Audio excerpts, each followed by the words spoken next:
G Chris TV பக்தி channel நேயர்களுக்கு SRK சிவராமகிருஷ்ணனுடைய பணிவான வணக்கங்கள், புத்தாண்டு வாழ்த்துக்கள். 2026க்கு உண்டான புத்தாண்டு வாழ்த்துக்கள்.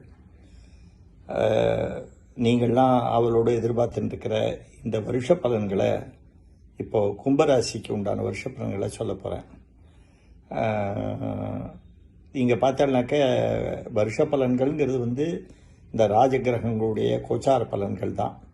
நான் ஏற்கனவே சொன்னபடி ஜாதக பலன்கள் பார்க்கணுன்னாக்க நீங்கள் கோச்சார பலன்களை மட்டும் பார்க்கக்கூடாது. ஜாதகத்தினுடைய வலிமை, தசாபுக்திகளினுடைய நிலை, அதுக்கப்புறம் தான் கோச்சார பலன்கள். இது எப்போ நடக்கும், எப்படி எது நடக்கும், எப்போ நடக்கும், எப்படி நடக்குங்கிறத தெரிகிற 3 ஸ்டேஜ் இந்த பலன்கள். அந்த வகையில் பார்த்தோம்னாக்க கோச்சார பலன்கள் கும்பராசிக்கு எடுக்கும்போது இப்போது ராசியிலேயே ராகு இருக்கார், 2வது இடத்துல சனி இருக்கார், அப்புறம் 5வது இடத்துல குரு இருக்கார், 7வது இடத்துல கேது இருக்கார். ஸோ இந்த கிரகங்களுடைய பலன்கள் எப்படி இருக்குன்னு கேட்டேன்னாக்க, உங்களுக்கு ராசியில் ராகுவும் 2வது இடத்துல சனியும் இருக்கும்போது குடும்பத்தில் சில குழப்பங்கள் இருக்கும், இடமாறுதல்கள் இருக்கும். அண்டு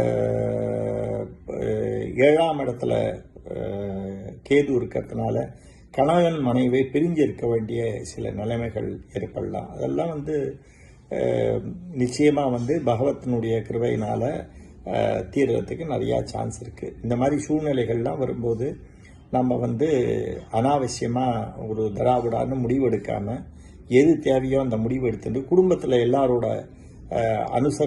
எல்லாருடைய ஆதரவையும் எடுத்துட்டு இருக்கணும். யாரையும் குடும்பத்தில் விரோதிச்சிக்கக்கூடாது.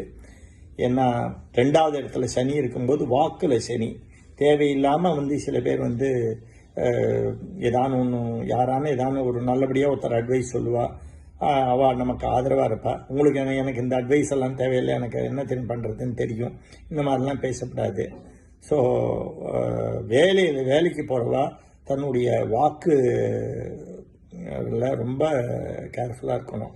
யாகா வாரியனும் நாகாக்கு அப்படின்னு சொல்கிறா இல்லையா, அந்த மாதிரி காத்துட்டு இருக்கணும். அண்டு இப்போது அவளுக்கு கும்பராசிக்காரர்களுக்கு 7ஆம் இடத்துல கேது இருக்கிறதுனால, அதுக்கு ஜென்மத்தில் ராகுவும் 7 கேதுவும் இருக்கிறதுனால அவள் மகா கணபதியை வழிபடலாம். சங்கடஹர சதுர்த்தி அன்னைக்கு விரதம் இருக்கலாம். அண்டு இப்போ குரு 5ஆம் இடத்துலேருந்து 6ஆம் இடத்துக்கு வந்தாலும் அவர் அங்கே உச்சமடைகிறார். கும்பராசிக்கு ஜூன் மாதத்துக்கு அப்புறம் குரு 6ஆம் இடத்துக்கு வருவார். அந்த 6ஆம் இடத்துல நல்ல பலன்கள் இருக்கும் அப்படின்னு சொல்ல முடியாது. ஏன்னா 2 குடைவர் 6ஆம் இடத்துக்கு போனார்னாக்க ஃபைனான்ஷியல் ஸ்ட்ரெயின்ஸ் எல்லாம் சில சமயத்தில் ஏற்படும். அப்படி இருந்தாலும் குரு அங்கே உச்சமடைகிறார். வழக்கு வம்பு வியாஜ்யங்கள் இருந்ததுனாக்கா அதுலேருந்து நிவர்த்திகள் கிடைக்கும். அவர் 6ஆம் இடத்துலேருந்து பார்த்தோம்னாக்க 12ஆம் இடத்தை பார்க்குறார், 2ஆம் இடத்தை பார்க்குறார், 4ஆம் இடத்தை பார்க்குறார். அதனால இந்த விரயங்கள் கொஞ்சம் குறையறதுக்கு சான்ஸ் இருக்குது. குடும்பத்தில் சில இம்ப்ரூவ்மெண்ட்ஸ் ஏற்படுறதுக்கு சான்சஸ் இருக்குது ஜூன் மாதத்துக்கு அப்புறம். அது வரைக்கும் கொஞ்சம் சிரம பலன்கள் இருக்கத்தான் இருக்கும். அவாவா ஜாதகம் தசாபுக்திகளை பொறுத்து தான் இந்த பலன்களை நம்ம எடுத்துக்கணும். யாருக்கெல்லாம் 3, 6, 8, 12 திசைகள் நடக்கிறதோ அவள்லாம் கொஞ்சம் கேர்ஃபுல்லாக இருக்கணும். ஃபார் எக்ஸாம்பிள், இவாளுக்கு செவ்வாய் திசை நடந்துனாக்க இந்த பலன்கள் கொஞ்சம் கடுமையாக இருக்கும். அதே மாதிரி புதனுடைய தசை, இதெல்லாம் புதனுடைய தசை பாதி தான், அவ்வளோ கடுமையாக இருக்காது. ஏன்னா புதன் 5 குடைவன், அதே மாதிரி 8 குடைவன். சனி தசை இருந்தாலும் சனி இவாளை கெடுக்க மாட்டா, பட் சனி தசை சிரமப்படுத்துவா. ஏன்னாக்க சனியினுடைய ராசி இல்லையா, ஸோ அதனால் சனி இவாளுக்கு சிரமத்தை உண்டு பண்ணுவார், ஆனால் கெடுக்க மாட்டார்.